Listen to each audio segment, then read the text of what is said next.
ਧੰਨ ਵਾਹਿਗੁਰੂ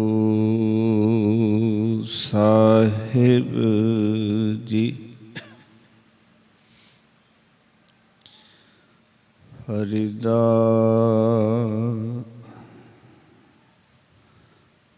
ਬੁਰੇ ਦਾ ਭਲਾ ਕਰ,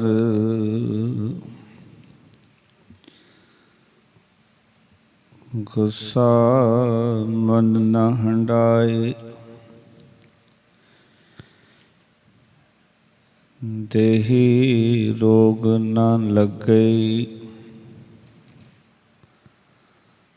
ਪੱਲੇ ਸਭ ਕਿਛ ਪਾਏ।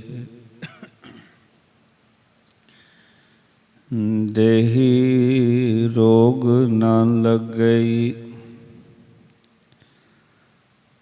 ਪੱਲੇ ਸਭ ਕਿਛ ਪਾਏ।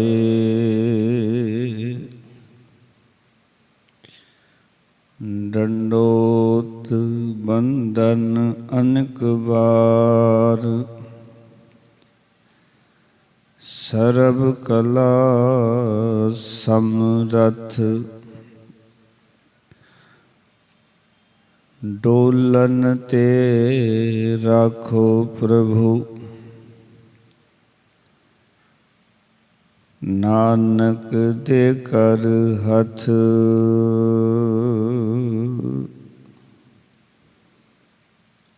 ਪਰਮ ਸਨਮਾਨਯੋਗ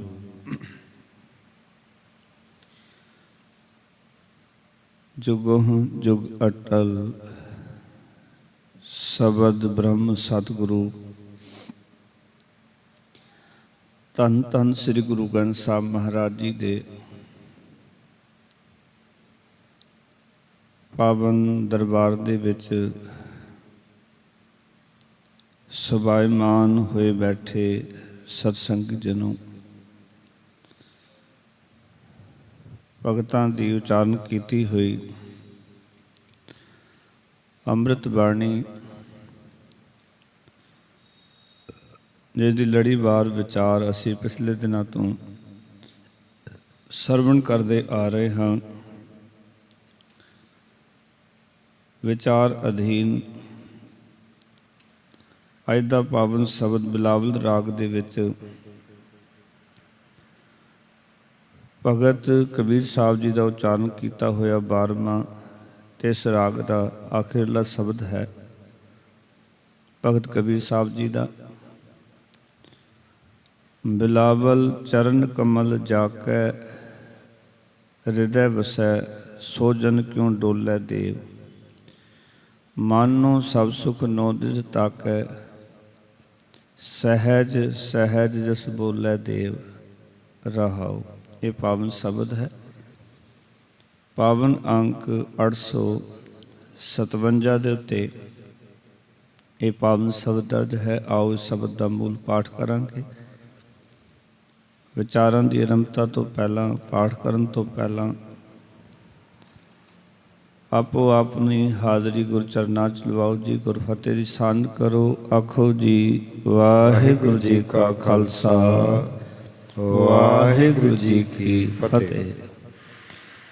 ਬਿਲਾਵਲ ਬਿਲਾਵਲ ਚਰਨ ਕਮਲ ਜਾਕੈ ਹਿਰਦੈ ਵਸੈ, ਚਰਨ ਕਮਲ ਜਾਕੈ ਹਿਰਦੈ ਵਸੈ। ਸੋ ਜਨ ਕਿਉ ਡੋਲੇ ਦੇਵ, ਸੋ ਜਨ ਕਿਉ ਡੋਲੇ ਦੇਵ।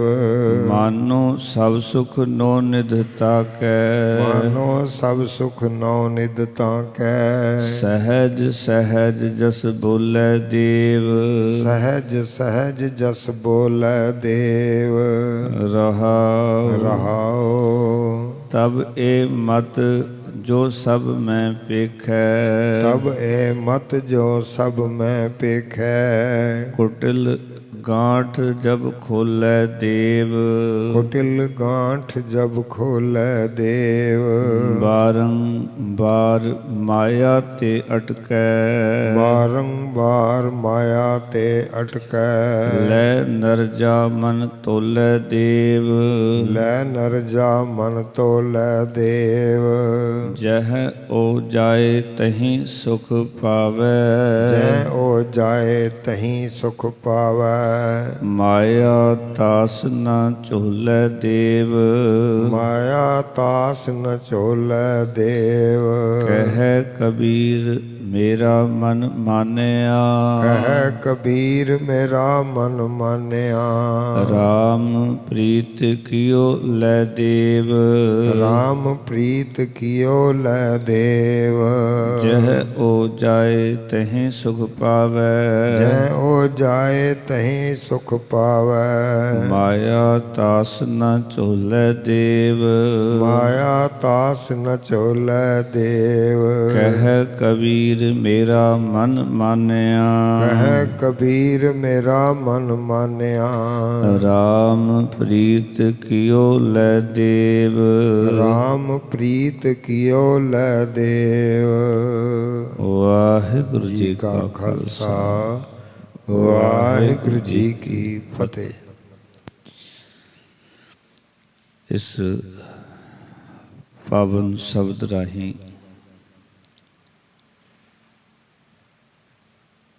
ਭਗਤ ਕਬੀਰ ਸਾਹਿਬ ਜੀ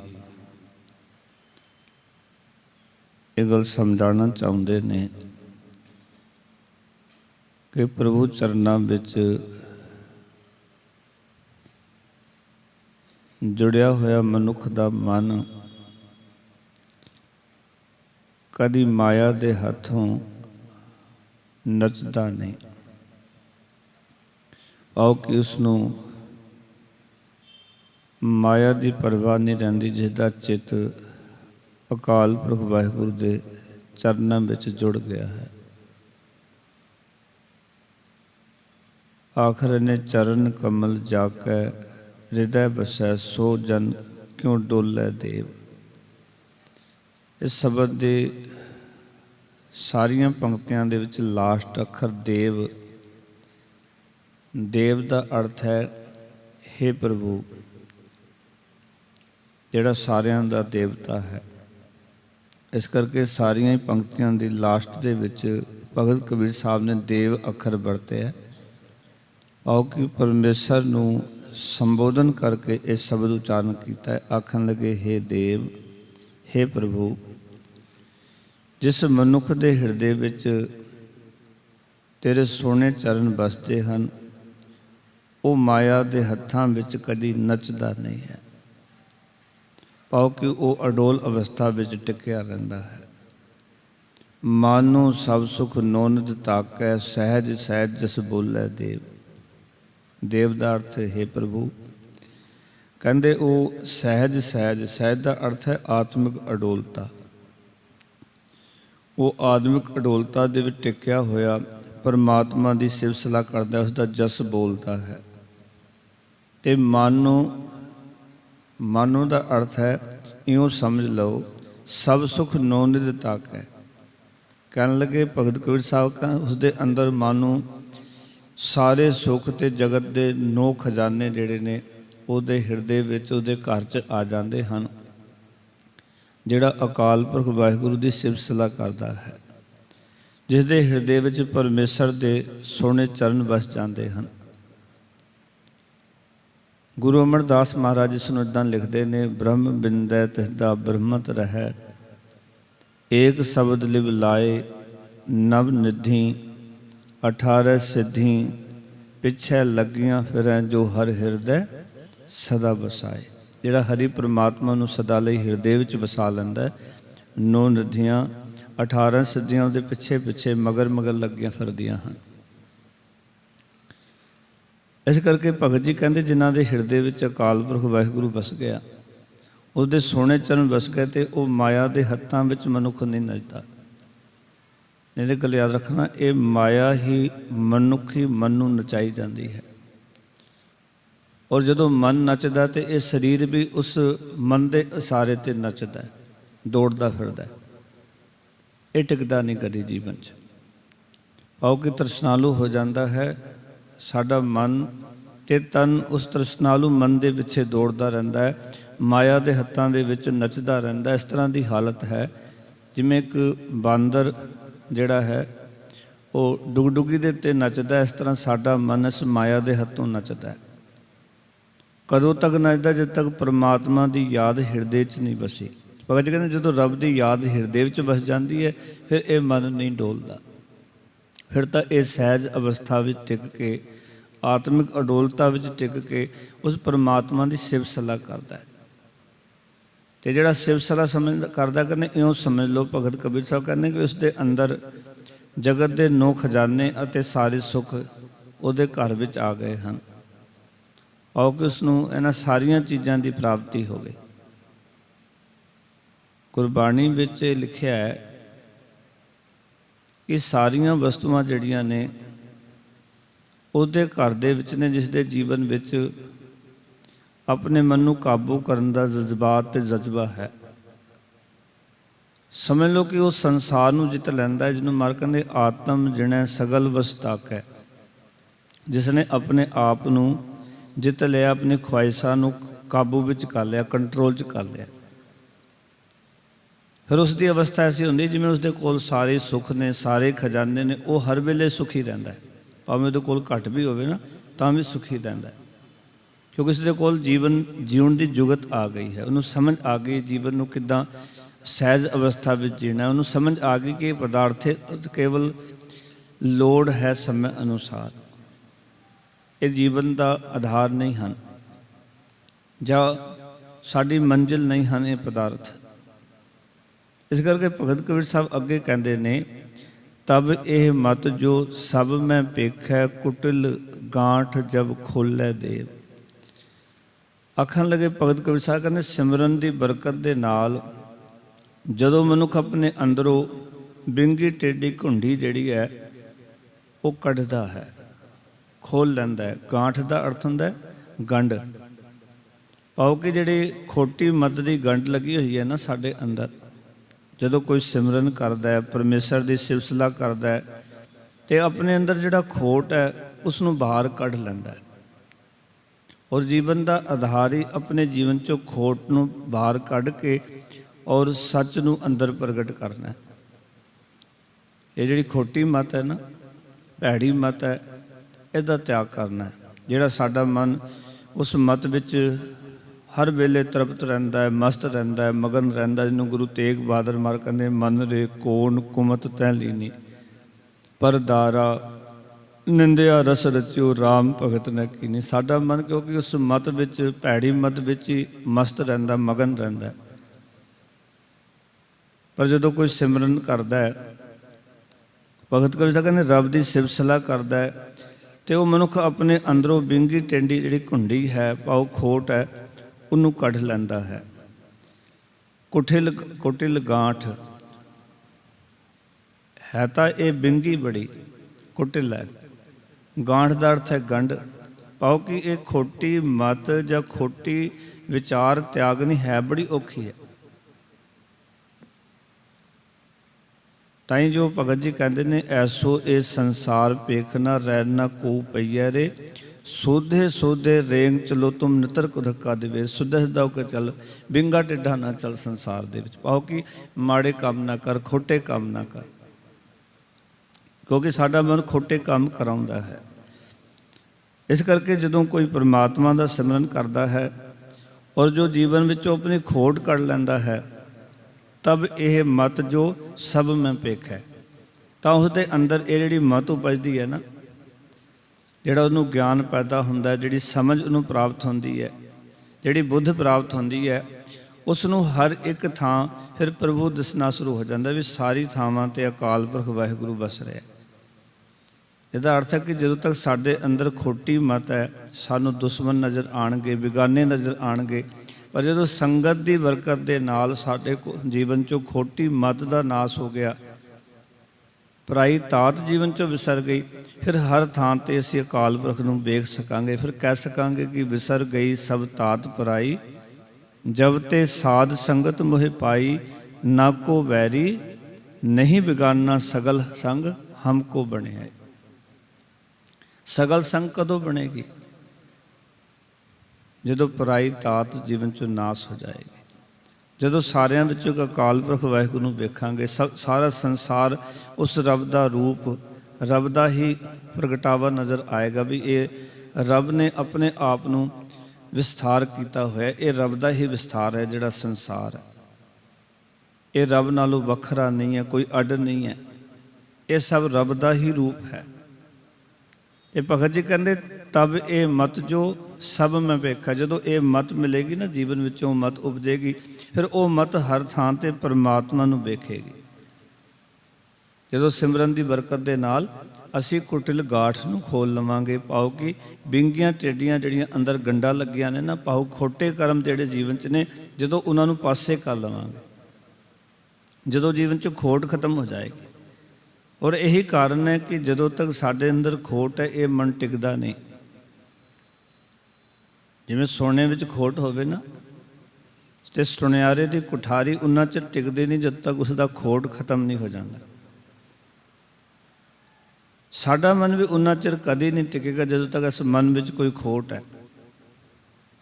ਖੋਟਾ ਮਨ ਟਿਕਣ ਨਹੀਂ ਦਿੰਦਾ। ਖੋਟ ਇਸ ਦੇ ਅੰਦਰੋਂ ਇਹਨੂੰ ਇਕਾਗਰ ਨਹੀਂ ਹੋਣ ਦਿੰਦੀ। ਪਰ ਜਦੋਂ ਖੋਟ ਸੋਨੇ 'ਚੋਂ ਮੁੱਕ ਜਾਂਦੀ ਹੈ, ਸੁਨਿਆਰੇ ਦੀ ਕੁਠਾਰੀ ਆਪ ਰੁਕ ਜਾਂਦੀ ਹੈ। ਇਸ ਤਰ੍ਹਾਂ ਜਦੋਂ ਸਾਡੇ ਮਨ ਵਿੱਚੋਂ ਖੋਟ ਮੁੱਕ ਜਾਂਦੀ ਹੈ ਤਾਂ ਇਹ ਮਨ ਵੀ ਜਿਹੜਾ ਹੈ ਉਹ ਟਿਕ ਜਾਂਦਾ ਹੈ। ਤੇ ਇਹ ਸਿਮਰਨ ਦੀ ਬਰਕਤ ਦੇ ਨਾਲ ਆਪਣੇ ਜੀਵਨ ਵਿੱਚੋਂ ਭਗਤ ਕਰੋ, ਕਹਿੰਦੇ ਅਭਿਆਸ ਕਰੀਏ ਕਿ ਸਾਡੇ ਜੀਵਨ 'ਚੋਂ ਖੋਟ ਸਮਾਪਤ ਹੋ ਜਾਏ। ਪਾਓ ਕਿ ਖੋਟੀ ਵਿਚਾਰ, ਖੋਟੀ ਮਤ, ਖੋਟੇ ਕੰਮ ਜੀਵਨ 'ਚੋਂ ਦੂਰ ਹੋ ਜਾਣ। ਫਿਰ ਕਹਿਣਗੇ ਬਾਰੰਬਾਰ ਮਾਇਆ ਤੇ ਅਟਕੈ, ਲੈ ਨਰਜਾ ਮਨ ਤੋਲੈ ਦੇਵ। ਦੇਵ ਦਾ ਅਰਥ ਹਰ ਥਾਂ ਤੇ ਹੈ ਪ੍ਰਭੂ ਕਰਕੇ ਸੰਬੋਧਨ ਰੂਪ 'ਚ ਆ ਰਿਹਾ ਇੱਥੇ ਸਾਰੇ ਸ਼ਬਦ ਦੇ ਵਿੱਚ। ਆਖਣ ਲਗੇ ਕਹਿੰਦੇ ਉਹ ਮਨੁੱਖ ਮੁੜ ਮੁੜ ਆਪਣੇ ਮਨ ਨੂੰ ਮਾਇਆ ਵੱਲੋਂ ਰੋਕਦਾ ਹੈ। ਬਾਰੰਬਾਰ, ਮੁੜ ਮੁੜ ਕੇ, ਬਾਰ ਬਾਰ। ਮਾਇਆ ਤੇ ਅਟਕੈ, ਅਟਕੈ ਦਾ ਅਰਥ ਹੁੰਦਾ ਰੋਕਣਾ, ਅਟਕਾਣਾ। ਪਾਓ ਕਿ ਮਨ ਨੂੰ ਰੋਕਣਾ ਵੀ ਤੂੰ ਇੱਥੇ ਅਟਕ ਜਾ, ਤੂੰ ਟਿਕ ਜਾ ਨਾਮ ਦੇ ਵਿੱਚ, ਤੂੰ ਕਿਸੇ ਹੋਰ ਪਾਸੇ ਨਾ ਜਾ। ਉਹ ਮਨੁੱਖ ਅਭਿਆਸ ਕਰਦਾ ਹੈ, ਮੁੜ ਮੁੜ ਆਪਣੇ ਮਨ ਨੂੰ ਮਾਇਆ ਵੱਲੋਂ ਰੋਕਦਾ ਹੈ, ਕਿਉਂਕਿ ਇਹ ਮਨ ਨੂੰ ਰੋਕਣਾ ਤੇ ਪੈਣਾ। ਜਦ ਤੱਕ ਨਹੀਂ ਰੋਕਾਂਗੇ ਇਹ ਮਨ ਰੁਕੇਗਾ ਨਹੀਂ। ਇਸ ਨੂੰ ਬਾਰ ਬਾਰ ਕਹਿਣਾ ਪੈਣਾ ਹੈ ਕਿ ਤੂੰ ਕਿਹੜੇ ਪਾਸੇ ਜਾ ਰਿਹਾ ਹੈ। ਜਿਸ ਪਾਸੇ ਤੂੰ ਤੁਰਿਆ ਹੋਇਆ ਉੱਥੇ ਦੁਖੀ ਦੁੱਖ ਨੇ। ਇਸ ਕਰਕੇ ਜਿਹੜਾ ਗੁਰਮੁਖ ਹੈ, ਰੱਬ ਦਾ ਪਿਆਰਾ ਹੈ, ਜਿਹੜਾ ਭਗਤ ਹੈ, ਸੇਵਕ ਹੈ, ਉਹ ਬਾਰ ਬਾਰ ਆਪਣੇ ਮਨ ਨੂੰ ਰੋਕਦਾ ਵੀ ਤੂੰ ਮਾਇਆ ਵੱਲ ਨਾ ਜਾ। ਲੈ ਨਰਜਾ ਮਨ ਤੋਲੈ ਦੇਵ। ਨਰਜਾ ਕਹਿੰਦੇ ਨੇ ਤਕੜੀ ਨੂੰ। ਆਖਣ ਲੱਗੇ ਉਹ ਕੀ ਕਰਦਾ ਹੈ? ਉਹ ਕਿ ਤਕੜੀ ਲੈ ਕੇ ਤੋਲਦਾ ਰਹਿੰਦਾ ਹੈ। ਇਹਦਾ ਅਰਥ ਹੈ ਕਿ ਜਿਹੜਾ ਗੁਰਮੁਖ ਮਨੁੱਖ ਹੈ ਉਹ ਆਪਣੇ ਮਨ ਦੇ ਔਗੁਣਾਂ ਦੀ ਪੜਤਾਲ ਕਰਦਾ ਰਹਿੰਦਾ, ਉਹਨਾਂ ਨੂੰ ਪੜਤਾਲਦਾ ਰਹਿੰਦਾ ਵੀ ਮੇਰੇ ਮਨ 'ਚ ਕਿਹੜੇ ਔਗੁਣ ਨੇ, ਮੇਰੇ ਅੰਦਰ ਕਿਹੜੀ ਖੋਟ ਹੈ। ਅਸਲ ਵਿੱਚ ਧਰਮ ਹੈ ਹੀ ਇਹ ਹੈ ਕਿ ਆਪਣੇ ਅੰਦਰ ਦੀ ਪਰਚੋਲ, ਆਪੇ ਦੀ ਪਰਚੋਲ। ਧਰਮ ਕੋਈ ਕਿਰਿਆ ਨਹੀਂ, ਕੋਈ ਰਸਮ ਨਹੀਂ ਵੀ ਮੈਂ ਕਿਤੇ ਪਿੱਪਲ 'ਤੇ ਜਾ ਕੇ ਪਾਣੀ ਚੜ੍ਹਾ ਲਵਾਂ, ਮੈਂ 4 ਦਿਨ ਵਰਤ ਰਹਿ ਜਾਵਾਂ, ਮੈਂ ਕੋਈ ਹੋਰ ਕਿਰਿਆ ਕਰ ਲਵਾਂ। ਸਿੱਖੀ ਵਿੱਚ ਧਰਮ ਹੈ ਆਪਣੇ ਮਨ ਦੇ ਔਗੁਣਾਂ ਦੀ ਪੜਤਾਲ, ਵੀ ਮਨ ਦੇ ਅੰਦਰ ਚੱਲ ਕੀ ਰਿਹਾ, ਖੋਟ ਕਿਹੜੇ ਚੱਲ ਰਹੇ ਨੇ, ਆਪਣੇ ਆਪੇ ਦੀ ਪਹਿਚਾਣ। ਜਿਵੇਂ ਭਗਤ ਕਬੀਰ ਸਾਹਿਬ ਵੀ ਕਹਿੰਦੇ ਨੇ, ਬੰਦੇ ਖੋਜ ਦਿਲ ਹਰ ਰੋਜ਼ ਨਾ ਫਿਰ ਪਰੇਸ਼ਾਨੀ ਮਾਏ, ਇਸ ਮਨ ਕੋ ਕੋਈ ਖੋਜੋ ਪਾਈ। ਆਪਣੇ ਮਨ ਦੇ ਔਗੁਣਾਂ ਦੀ ਪੜਤਾਲ ਕਰਨੀ, ਕਿਹੜੇ ਕਿਹੜੇ ਔਗੁਣ, ਕਿਹੜੀ ਕਿਹੜੀ ਬੁਰਾਈਆਂ ਚੱਲ ਰਹੀਆਂ ਸਾਡੇ ਮਨ ਦੇ ਅੰਦਰ, ਚੱਲ ਕੀ ਰਿਹਾ। ਮਾਫ ਕਰਨਾ ਜੇ ਸਾਨੂੰ ਇਸ ਗੱਲ ਦੀ ਸਮਝ ਨਹੀਂ, ਜੇ ਇਸ ਗੱਲ ਦਾ ਸਾਡਾ ਅਭਿਆਸ ਨਹੀਂ ਕਿ ਮਨ 'ਚ ਕੀ ਚੱਲ ਰਿਹਾ ਤੇ ਕੀ ਚੱਲਣਾ ਚਾਹੀਦਾ, ਉਹਨਾਂ ਚਿਰ ਅਸੀਂ ਧਰਮੀ ਨਹੀਂ ਹੋ ਸਕਦੇ। ਹਾਂ, ਕਰਮ ਕਾਂਡੀ ਹੋ ਸਕਦੇ ਹਾਂ, ਰਸਮੀ ਹੋ ਸਕਦੇ ਹਾਂ, ਰਸਮਾਂ ਕਰ ਸਕਦੇ ਹਾਂ, ਕਰਮ ਕਾਂਡ ਕਰ ਸਕਦੇ ਹਾਂ, ਪਰ ਧਰਮ ਹੈ ਹੀ ਇਹ ਕਿ ਆਪਣੇ ਆਪ ਦੇ ਮਨ ਦੀ ਪਰਚੋਲ, ਆਪਣੇ ਆਪ ਨੂੰ ਹਰ ਵੇਲੇ ਪੜਤਾਲਦੇ ਰਹਿਣਾ ਵੀ ਮੈਂ ਕਿਸ ਪਾਸੇ ਤੁਰਿਆ ਹੋਇਆ, ਮੇਰੇ ਅੰਦਰ ਕੀ ਚੱਲ ਰਿਹਾ। ਜਿਵੇਂ ਜਿਵੇਂ ਕੋਈ ਮਨੁੱਖ ਆਪਣੇ ਅੰਦਰ ਦੀ ਖੋਜ ਕਰਦਾ ਹੈ, ਆਪਣੇ ਅੰਦਰ ਦੇਖਦਾ ਹੈ, ਆਪਣੇ ਔਗਣਾਂ ਵੱਲ ਝਾਤ ਮਾਰਦਾ ਹੈ। ਔਰ ਮੈਂ ਕਈ ਵਾਰੀ ਬੇਨਤੀ ਕਰਦਾ, ਤਕੜੀ ਗੁਰੂ ਨੇ ਸਾਨੂੰ ਦਿੱਤੀ ਹੈ। ਜੇ ਅਸੀਂ ਆਪਣੇ ਜੀਵਨ ਨੂੰ ਪਰਚੋਲਣਾ ਚਾਹੀਏ ਨਾ, ਤਾਂ ਗੁਰੂ ਸਾਹਿਬ ਨੇ ਦੱਸ ਦਿੱਤਾ ਸਾਨੂੰ ਵੀ ਕਿਸ ਤਰ੍ਹਾਂ ਦੀ ਅਵਸਥਾ ਹੈ ਔਗਣਾਂ ਵਾਲੀ ਅਤੇ ਕਿਸ ਤਰ੍ਹਾਂ ਦੀ ਅਵਸਥਾ ਹੈ ਗੁਣਾਂ ਵਾਲੀ। ਜਦੋਂ ਅਸੀਂ ਜਪਜੀ ਸਾਹਿਬ ਪੜ੍ਹਦੇ ਹਾਂ ਨਾ, ਉੱਥੇ ਮਹਾਰਾਜ ਨੇ 2 ਪੌੜੀਆਂ ਵਿੱਚ ਇਹ ਗੱਲ ਸਾਡੇ ਸਾਹਮਣੇ ਰੱਖੀ। ਇੱਕ ਪੌੜੀ ਹੈ ਅਸੰਖ ਜਪ ਅਸੰਖ ਭਾਉ ਅਸੰਖ ਪੂਜਾ ਅਸੰਖ ਤਪ ਤਾਉ, ਅਸੰਖ ਗ੍ਰੰਥ ਮੁਖ ਵੇਦ ਪਾਠ ਸੰਗ ਜੋਗ ਮਨ ਰਹਿ ਉਦਾਸ, ਅਸੰਖ ਭਗਤ ਗੁਣ ਗਿਆਨ ਵਿਚਾਰ ਸੰਗ ਸਤਿय ਸੰਗ ਦਾਤਾਰ, ਅਸੰਖ ਸੂਰਮੁ ਭਗਸਾਰ ਸੰਗ ਮੋਨ ਲਿਵ ਲਾਏ ਤਾਰ। ਇੱਕ ਤਾਂ ਇਹ ਵਿਚਾਰਧਾਰਾ, ਜਦੋਂ ਕਿ ਆਪਾਂ ਸ਼ੁਭ ਗੁਣਾਂ ਨੂੰ ਇਕੱਠੇ ਕਰਨ ਦੀ ਗੱਲ ਕਰੀਏ। ਔਰ ਇੱਕ ਨਾਲ ਦੀ ਵਿਚਾਰਧਾਰਾ ਇਹ ਹੈ ਕਿ ਅਸੰਖ ਮੂਰਖ ਅੰਧ ਘੋਰ ਅਸੰਖ ਚੋਰ ਹਰਾਮ ਖੋਰ ਅਸੰਖ ਅਮਰ ਕਰ ਜਾਹੇ ਜੋਰ, ਅਸੰਖ ਗਲਬੜ ਹੱਤਿਆ ਕਮਾਹੇ, ਅਸੰਖ ਪਾਪੀ ਪਾਪ ਕਰ ਜਾਏ, ਅਸੰਖ ਕੂੜਿਆਰ ਕੂੜੇ ਫਿਰਾਏ, ਸੰਗ ਮਲੇਛ ਮਲ ਪਖ ਖਾਏ, ਅਸੰਖ ਨਿੰਦਕ ਸਿਰ ਕਰੈ ਪਹਾਰ। ਆਪਣੇ ਅੰਦਰ ਪਰਚੋਲ ਕਰਨੀ ਵੀ ਮੇਰੇ ਜੀਵਨ 'ਚ ਚੱਲ ਕੀ ਰਿਹਾ ਵੀ। ਇਹ ਜਿਹੜੀ ਦੂਜੀ ਪੌੜੀ ਹੈ, ਇਹ ਵਾਲੀ ਵਿਚਾਰ ਦਾ ਜ਼ਿਆਦਾ ਪ੍ਰਭਾਵ ਹੈ ਜਾਂ ਅਸੰਖ ਜਪ ਵਾਲੀ ਬਹੁਤ ਸ਼ੁਭ ਵਿਚਾਰ ਦਾ ਪ੍ਰਭਾਵ ਹੈ? ਆਓ ਕਿ ਔਗਣਾਂ ਦਾ ਪ੍ਰਭਾਵ ਹੈ ਜਾਂ ਸ਼ੁਭ ਗੁਣਾਂ ਦਾ ਪ੍ਰਭਾਵ ਹੈ? ਸਤ ਸੰਤੋਖ ਦਇਆ ਧਰਮ ਦੀ ਗੱਲ ਹੈ ਜਾਂ ਕਾਮ ਕ੍ਰੋਧ ਲੋਭ ਮੋਹ ਹੰਕਾਰ ਹਾਵੀ ਹੋਏ ਨੇ ਜੀਵਨ 'ਚ? ਇਹ 2 ਪੌੜੀਆਂ ਤੇ ਆਪਣੇ ਆਪ ਦੀ ਅਸੀਂ ਪਰਚੋਲ ਕਰ ਸਕਦੇ ਹਾਂ ਵੀ ਅਸੀਂ ਕਿੱਥੇ ਖਲੋਤੇ ਹੋਏ ਹਾਂ, ਕਿਹੜੀ ਕਿਹੜੀ ਚੀਜ਼ਾਂ ਲਿਖ ਕੇ ਵੀ ਕਰ ਸਕਦੇ ਹਾਂ। ਦੋਨਾਂ ਪੌੜੀਆਂ ਦੀ ਵਿਚਾਰ ਲਿਖ ਲਓ ਔਰ ਆਪਣੇ ਮਨ ਦੇ ਨਾਲ ਸੰਵਾਦ ਕਰੋ ਵੀ ਅਸੀਂ ਕਿੱਥੇ ਖਲੋਤੇ ਹੋਏ ਹਾਂ। ਜਿਵੇਂ ਜਿਵੇਂ ਤੁਸੀਂ ਦੋਨੇ ਪੌੜੀਆਂ ਤੁਹਾਡੇ ਸਾਹਮਣੇ ਹੋਣਗੀਆਂ, ਵਿਚਾਰ ਤੁਹਾਡੇ ਸਾਹਮਣੇ ਹੋਵੇਗੀ। ਜਪਜੀ ਸਾਹਿਬ ਤਾਂ ਰੋਜ਼ ਹੀ ਪੜ੍ਹਦੇ ਹੋ, ਪਰ ਇਹ ਵਿਚਾਰ ਜਦੋਂ ਸਾਹਮਣੇ ਰੱਖ ਕੇ ਤੁਸੀਂ ਆਪਣੇ ਮਨ ਨਾਲ ਸੰਵਾਦ ਕਰੋਗੇ ਤੇ ਅੰਦਰੋਂ ਆਵਾਜ਼ ਆਏਗੀ, ਤੂੰ ਮੂਰਖ ਵੀ ਹੈ। ਫਿਰ ਗੁਰਬਾਣੀ ਵਿੱਚੋਂ ਪੁੱਛਾਂਗੇ, ਮਹਾਰਾਜ ਮੂਰਖ ਅਸਲ 'ਚ ਹੈ ਕੌਣ? ਮਹਾਰਾਜ ਕਹਿੰਦੇ ਮੂਰਖਾ ਸਿਰ ਮੂਰਖ ਜੇ ਮੰਨੈ ਨਾਹੀ ਨਾਉ। ਉਹ ਮੂਰਖਾਂ ਦਾ ਵੀ ਮੂਰਖ ਹੈ ਜਿਹੜਾ ਨਾਮ ਨੂੰ ਨਹੀਂ ਮੰਨਦਾ। ਤੇ ਅਸੀਂ ਵੀ ਬਾਗੀ ਹੋਏ ਹਾਂ। ਅਗਿਆਨਤਾ ਦਾ ਅੰਦਰ ਹਨੇਰਾ ਹੈ, ਅਗਿਆਨਤਾ ਵਿੱਚ ਹੀ ਖੁਸ਼ ਹਾਂ। ਅੰਦਰ ਦੀ ਪਰਚੋਲ ਕਰੋ, ਸੰਵਾਦ ਕਰਕੇ ਵੇਖਣਾ ਘਰ ਜਾ ਕੇ ਆਪਣੇ। ਜਦੋਂ ਕਦੀ ਬੈਠਦੇ ਹੋ ਨਾ ਤੇ ਇਹਨਾਂ ਦੋਨਾਂ ਪੌੜੀਆਂ ਦੇ ਰਾਹੀਂ ਲਿਖ ਕੇ ਸੰਵਾਦ ਕਰਕੇ ਵੇਖੋ ਵੀ ਇੱਥੇ ਜੋ ਇਹ ਚੀਜ਼ਾਂ ਲਿਖੀਆਂ ਨੇ ਇਹ ਔਗੁਣ ਨੇ, ਇਹ ਗੁਣ ਨੇ। ਫਿਰ ਜਦੋਂ ਤੁਸੀਂ ਦੋਨਾਂ ਨੂੰ ਦੇਖੋਗੇ ਆਮਨੇ ਸਾਹਮਣੇ ਲੈ ਕੇ, ਫਿਰ ਪਤਾ ਲੱਗੇਗਾ ਵੀ ਔਗੁਣਾਂ ਵਾਲੀ ਤਕੜੀ ਜਿਹੜੀ ਹੈ ਨਾ ਉਹ ਭਾਰੀ ਹੈ, ਗੁਣਾਂ ਵਾਲੀ ਹੌਲੀ ਹੈ। ਗੁਣ ਤਾਂ ਹੈ ਹੀ ਨਹੀਂ ਪੱਲੇ ਵਿੱਚ, ਔਗੁਣ ਬੜੇ ਨੇ। ਇਸ ਕਰਕੇ ਭਗਤ ਕਬੀਰ ਸਾਹਿਬ ਕਹਿੰਦੇ ਉਹ ਜਿਹੜਾ ਗੁਰਮੁਖ ਸੱਜਣ ਹੈ ਨਾ, ਉਹ ਬਾਰੰਬਾਰ ਮਾਇਆ ਤੇ ਅਟਕੇ, ਬਾਰ-ਬਾਰ ਮੁੜ-ਮੁੜ ਉਹ ਆਪਣੇ ਮਨ ਨੂੰ ਮਾਇਆ ਵੱਲੋਂ ਰੋਕਦਾ ਤੇ ਲੈ ਨਰਜਾ ਮਨ ਤੋਲਾ ਦੇਵ, ਤਕੜੀ ਲੈ ਕੇ ਆਪਣੇ ਮਨ ਨੂੰ ਤੋਲਦਾ ਰਹਿੰਦਾ ਹੈ। ਭਾਵ ਕਿ ਆਪਣੇ ਔਗੁਣਾਂ ਨੂੰ ਪੜਤਾਲਦਾ ਰਹਿੰਦਾ ਹੈ। ਮਨ ਵਿੱਚ ਜੋ ਔਗੁਣ ਨੇ ਨਾ, ਮਨ ਵਿੱਚ ਕਿਹੜੇ ਕਿਹੜੇ ਔਗੁਣ ਨੇ, ਕਿਹੜੇ ਕਿਹੜੀਆਂ ਬੁਰਾਈਆਂ ਨੇ, ਉਹਨਾਂ ਦੀ ਪੜਤਾਲ ਕਰਦਾ ਰਹਿੰਦਾ ਹੈ। ਤੇ ਫਿਰ ਕਹਿਣ ਲੱਗੇ ਜਹ ਉਹ ਜਾਏ ਤਹੀਂ ਸੁਖ ਪਾਵੈ, ਮਾਇਆ ਤਾਸ ਨ ਝੋਲੇ ਦੇਵ। ਜਿੱਥੇ ਵੀ ਉਹ ਮਨੁੱਖ ਜਾਂਦਾ ਉੱਥੇ ਹੀ ਸੁਖ ਪਾਉਂਦਾ ਹੈ। ਤੇ ਕਹਿਣ ਲੱਗੇ ਮਾਇਆ ਤਾਸ ਨ ਝੋਲੇ ਦੇਵ, ਉਸ ਨੂੰ ਮਾਇਆ ਜਿਹੜੀ ਉਹ ਭਰਮਾਉਂਦੀ ਨਹੀਂ ਹੈ। ਝੋਲੇ ਦਾ ਅਰਥ ਹੈ ਝੁਲਾਉਂਦੀ, ਭਰਮਾਉਂਦੀ। ਸਾਨੂੰ ਮਾਇਆ ਹੀ ਤਾਂ ਝੁਲਾਉਂਦੀ ਰਹਿੰਦੀ ਹੈ, ਮਾਇਆ ਭਰਮਾਉਂਦੀ ਰਹਿੰਦੀ ਹੈ, ਮਾਇਆ ਪਿੱਛੇ ਨੱਚਦੇ ਰਹਿੰਦੇ ਅਸੀਂ। ਭਗਤ ਕਬੀਰ ਸਾਹਿਬ ਕਹਿੰਦੇ ਉਸ ਮਨੁੱਖ ਨੂੰ ਫਿਰ ਮਾਇਆ ਭਰਮਾਉਂਦੀ ਨਹੀਂ ਹੈ। ਉਹਦੇ ਵਾਸਤੇ ਫਿਰ ਰੱਬ ਦਾ ਰੂਪ ਹੈ ਸਭ ਕੁਝ। ਉਹ ਰੂਪ ਰੰਗ ਸੰਸਾਰ ਦੇ ਸਾਰੇ ਪਦਾਰਥ ਵੇਖਦਾ ਹੈ। ਇਹ ਚੀਜ਼ਾਂ ਉਸ ਦੇ ਉੱਤੇ ਪ੍ਰਭਾਵ ਨਹੀਂ ਪਾਉਂਦੀਆਂ। ਨਹੀਂ ਤਾਂ ਪਰਧਨ ਪਰਾਇਆ ਧਨ ਪਰਤਨ ਪਰਤੀ ਨਿੰਦਾ ਪਰ ਅਪਵਾਦ ਨਾ ਛੁੱਟੈ। ਇਹ ਚੀਜ਼ਾਂ ਪ੍ਰਭਾਵਿਤ ਕਰਦੀਆਂ ਬੰਦੇ ਨੂੰ। ਮਨੁੱਖ ਦੀ ਨਜ਼ਰ ਜਿਹੜੀ ਪਰਾਏ ਧਨ ਵੱਲ, ਪਰਾਏ ਤਨ ਵੱਲ, ਪਰਾਈ ਵਸਤੂਆਂ ਵੱਲ ਉਧਰ ਮਨ ਦੌੜ ਭਰਮਦਾ ਰਹਿੰਦਾ, ਭਟਕਦਾ ਰਹਿੰਦਾ ਵੀ ਇਸ ਦੇ ਕੋਲ ਬੜਾ ਧਨ ਪਦਾਰਥ ਨੇ, ਇਹ ਦੁਨੀਆ ਦੇ ਇਸ ਦੇ ਕੋਲ ਤਾਂ ਬੜੇ ਸੋਹਣੇ ਮਕਾਨ ਨੇ, ਘਰ-ਬਾਰ ਨੇ, ਉਧਰ ਹੀ ਭਰਮਦਾ ਰਹਿੰਦਾ। ਪਰ ਜਿਹੜਾ ਨਾਮ ਨਾਲ ਜੁੜ ਜਾਂਦਾ ਉਸਦੇ ਜੀਵਨ 'ਚ ਇਹ ਭਟਕਣਾ ਮੁੱਕ ਜਾਂਦੀ ਹੈ। ਉਸਦਾ ਇਹ ਮਾਇਆ ਉਸ ਨੂੰ ਕਦੀ ਭਰਮਾਉਂਦੀ ਨਹੀਂ ਹੈ, ਕਿਉਂਕਿ ਮਾਇਆ ਦੀ ਭਟਕਣਾ ਵਿੱਚ ਉਹ ਭਟਕਦਾ ਨਹੀਂ ਹੈ। ਫਿਰ ਕਹਿਣ ਲੱਗੇ, ਕਹਿ ਕਬੀਰ ਮੇਰਾ ਮਨ ਮਾਨਿਆ, ਰਾਮ ਪ੍ਰੀਤ ਕਿਉ ਲੈ ਦੇਵ।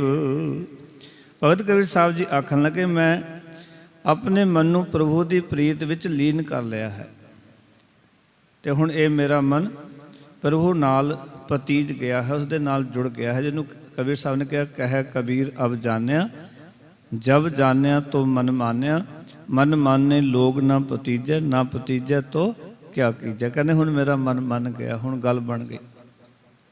ਗੱਲ ਤਾਂ ਇਹ ਹੈ ਕਿ ਮਨ ਮੰਨ ਜਾਏ।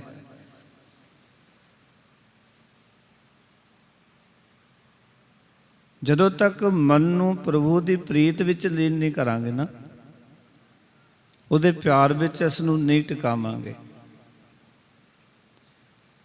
ਉਦੋਂ ਤੱਕ ਇਹ ਮਨ ਜਿਹੜਾ ਨਾ ਸਾਡਾ ਇਹ ਪਤੀਜੇਗਾ ਨਹੀਂ।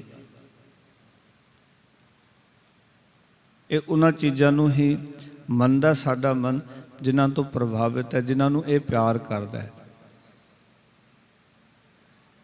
ਜੇ ਰੱਬ ਨੂੰ ਪਿਆਰ ਨਹੀਂ ਕਰਦਾ, ਗੁਰੂ ਨੂੰ ਪਿਆਰ ਨਹੀਂ ਕਰਦਾ, ਤੇ ਗੁਰੂ ਦੀ ਗੱਲ ਤੋਂ, ਰੱਬ ਦੇ ਪਿਆਰ ਤੋਂ ਇਹ ਪਤੀਜਣਾ ਨਹੀਂ। ਪਰ ਜਿਸ ਦਿਨ ਇਹ ਰੱਬ ਨੂੰ ਪਿਆਰ ਕਰੇਗਾ, ਗੁਰੂ ਨੂੰ ਪਿਆਰ ਕਰੇਗਾ, ਉਹਨਾਂ ਪੂਰਨ ਤੌਰ ਤੋਂ ਇਹ ਪਤੀਜ ਜਾਏਗਾ, ਪਾਓ ਕਿ ਲੀਨ ਹੋ ਜਾਏਗਾ ਪਰਮੇਸ਼ਰ ਦੇ ਵਿੱਚ, ਤ੍ਰਿਪਤੀ ਹੋ ਜਾਣੀ ਮਨ ਦੀ, ਮਨ ਨੇ ਮੰਨ ਜਾਣਾ ਹੈ। ਇਹ ਅਵਸਥਾ ਸਿੱਖੀ ਦੀ ਚਾਹੀਦੀ ਹੈ ਕਿ ਸਾਡਾ ਮਨ ਪ੍ਰਭੂ ਦੇ ਪਿਆਰ ਵਿੱਚ ਇਤਨਾ ਲੀਨ ਹੋ ਜਾਏ ਕਿ ਰੱਬ ਨੂੰ ਮੰਨ ਲਵੇ, ਰੱਬ ਦੇ ਹੁਕਮ ਨੂੰ ਮੰਨ ਲਵੇ, ਰੱਬ ਦੀ ਖੇਡ ਨੂੰ ਸਮਝ ਲਵੇ।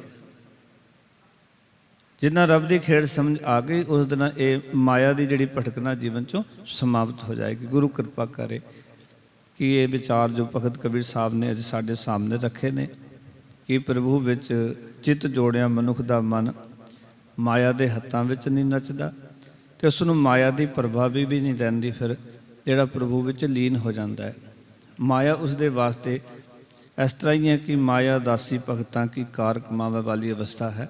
ਗੁਰੂ ਕਿਰਪਾ ਕਰੇ ਐਸੀ ਅਵਸਥਾ ਸਾਡੀ ਵੀ ਬਣ ਸਕੇ। ਮਹਾਰਾਜ ਆਪ ਆਪਣਾ ਮਿਹਰ ਦਾ ਹੱਥ ਰੱਖਣ, ਸਾਰਿਆਂ ਦੇ ਸਿਰਾਂ ਤੇ ਇਤਨੇ ਬਚਨ ਪ੍ਰਵਾਨ। ਗੁਰਫਤਿਹ ਦੀ ਸਾਂਝ ਕਰੋ, ਆਖੋ ਜੀ ਵਾਹਿਗੁਰੂ ਜੀ ਕਾ ਖਾਲਸਾ, ਵਾਹਿਗੁਰੂ ਜੀ ਕੀ ਫਤਿਹ।